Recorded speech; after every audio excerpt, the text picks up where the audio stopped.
warahmatullahi wabarakatuh. Hari ini kita masuk pada bahasan berikutnya terkait dengan koefisien korelasi peringkat Spearman. Jadi sebenarnya korelasi ini cukup sering Anda dengar ya, tetapi memang akan kita ulang lagi di bagian statistik dan parametrik agar Anda lebih paham dan lebih jelas. Jadi koefisien korelasi peringkat Spearman ini atau dinotasikan RS adalah suatu ukuran dari kedekatan hubungan antara dua variabel ordinal.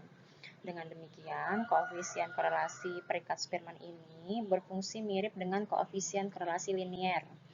Hanya saja yang digunakan adalah nilai-nilai peringkat dari variabel X dan Y, bukan nilai yang sebenarnya. Perhitungan koefisien korelasi peringkat dilakukan melalui tahap-tahap sebagai berikut. Yang pertama adalah penyusunan peringkat dari data. Yang kedua, penentuan perbedaan peringkat dari pasangan data. Yang ketiga, perhitungan koefisien korelasi peringkat dengan rumus RS sama dengan 1 dikurang dalam kurung 6 dikali sigma D yang dikuadratkan dibagi N dikali N kuadrat dikurang 1, di mana D merupakan perbedaan peringkat dan N merupakan banyaknya pasangan data. Kita masuk kepada contoh kasus. Jadi sebenarnya beberapa kali penerapan dari uji ini memang sering dilakukan pada penelitian-penelitian K3, penelitian Gosling, dan penelitian-penelitian kesehatan reproduksi ya. Karena memang kalau untuk eksperimen seperti yang banyak dilakukan oleh teman-teman gizi dan promkes itu banyak melakukan uji-uji T dan pendekatan ANOVA. Nah, di sini ada satu kasus yang merupakan sering dibahas dalam bidang K3. Jadi seorang manajer sebuah perusahaan ingin mengetahui apakah benar ada hubungan prestasi yang diperoleh pada saat pelatihan dengan kinerja karyawannya. Nah, di sini saya akan menggunakan alat bantu Microsoft Excel untuk membantu perhitungannya.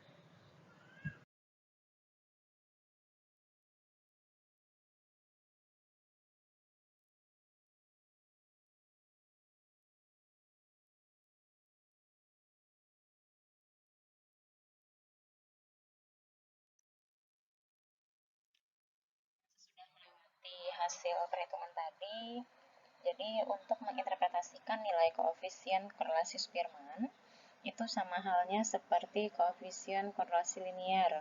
Yang perlu Anda ingat adalah bahwa jika nilai korelasi 0 atau RS sama dengan 0, menunjukkan tidak adanya korelasi sama sekali. Sedangkan jika nilai korelasi positif 1 dan negatif 1 itu menunjukkan korelasi yang sempurna. Sementara kita mengabaikan tandanya ya.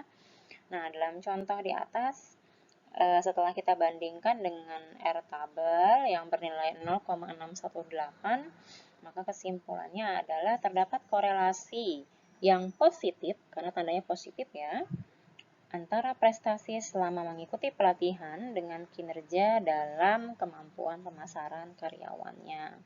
Kemudian besarnya korelasi adalah mencapai 0,636. Nah, ini nanti Anda perlu melihat bagaimana interval korelasi pada slide berikutnya untuk memudahkan interpretasi yang jelas. Untuk uji-uji korelasi, itu terdapat 3 hal yang perlu Anda ingat sebagai luaran utama. Yang pertama adalah nilai V-value atau nilai R dapat dijadikan untuk membuktikan ada tidaknya hubungan. Jika terjadi hubungan, maka membaca di poin kedua, yakni besarnya hubungan. Kemudian setelah membaca besarnya hubungan, Anda dapat membaca poin ketiga, yakni arah hubungannya positif atau negatif.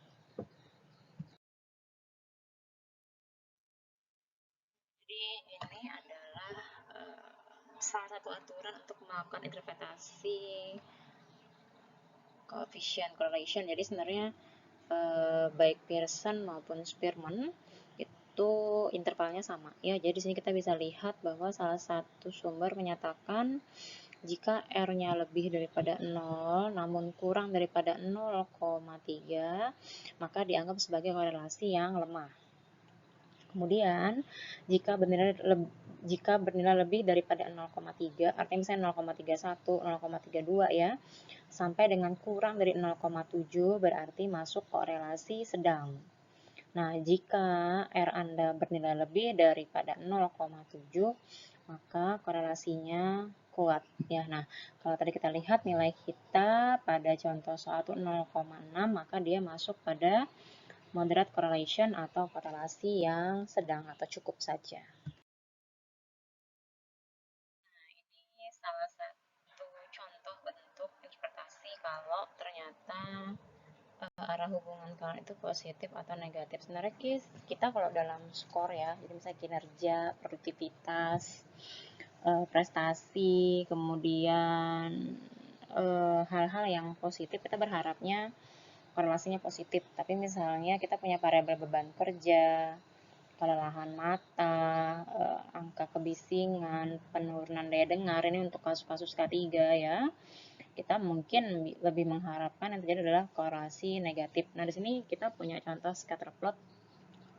Jadi kalau korelasi itu tidak ada, no correlation, kita bisa lihat bahwa scatter itu rata ya. Jadi lihat point C itu no correlation, jadi dia bentuknya vertikal saja, kemudian untuk point D itu no correlation, itu horizontal ya, dari atas ke bawah. Justru kita bisa melihat untuk point A itu positive correlation, di sini interpretasinya adalah diperkirakan nilai kenaikan dari variabel X itu berhubungan dengan kenaikan variabel Y. Jadi kenaikannya searah nih. Jadi semisal tadi kalau prestasi pelatihannya meningkat atau memang baik, maka juga akan diikuti oleh prestasi pemasarannya. Jadi kalau orang itu memiliki prestasi pelatihan peringkatnya 1, ya kemungkinan juga pada saat prestasi pemasaran juga dia masuk peringkat 1 atau mendekati peringkat 1. Nah, lain halnya kalau negative correlation, jadi kenaikan variabel X itu justru diikuti oleh penurunan variabel Y. Nah, di sini itu yang menyebabkan terjadinya negative correlation, walaupun tetap ada korelasi. Saya terangkan bagaimana prosedur mencari nilai koefisien R. Jadi sebenarnya ini ada hal-hal yang harus Anda pahami. Kenapa? Karena sebenarnya Anda harus terstruktur mengerjakannya. Nanti pada saat Anda menyelesaikan latihan, ini yang harus Anda lakukan ya. Jadi kita punya kurang lebih 7 langkah ya. Nah, yang pertama adalah menyatakan hipotesis nul dan hipotesis alternatif. Jadi kalau Anda boleh menyatakan sini apakah menggunakan hipotesis penelitian atau hipotesis statistik. Jadi kalau hipotesis statistiknya, salah satu contohnya adalah H0 berbunyi PS sama dengan 0. Kemudian H1-nya ada 3 alternatif ya. PS tidak sama dengan 0, ini masuk uji 2 ujung. PS lebih daripada 0, ini uji ujung kanan. PS kurang daripada 0, ini uji ujung kiri. Di mana PS adalah koefisien korelasi peringkat dari populasi. Yang kedua adalah pemilihan tingkat kepentingan atau level of significance atau disebut sebagai alpha. Selanjutnya, penentuan distribusi pengujian yang digunakan. Nah, dalam bukunya Harinaldi itu kita diarahkan menggunakan distribusi T. Kemudian yang keempat adalah menentukan daerah kritis. Nah, nilai yang sehingga yang digunakan adalah nilai tabel T. Di sini kita harus mengetahui berapa nilai tabelnya dengan di F-nya P sama dengan N dikurang 2. Kenapa N dikurang 2? Karena yang dikaji adalah 2 variabel.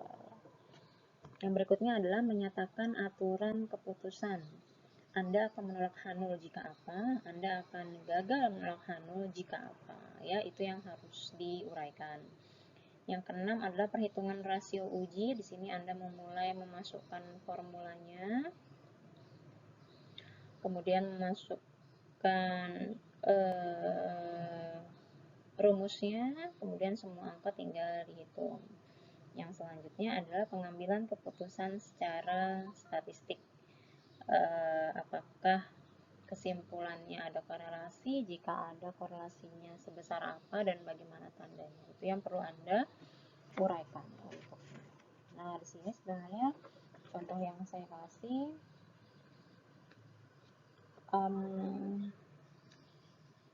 kita menggunakan nilai R ya. Jadi nanti untuk penentuan daerah kritisnya Anda bisa menggunakan tabel R saja, nanti di akhir saya lampirkan.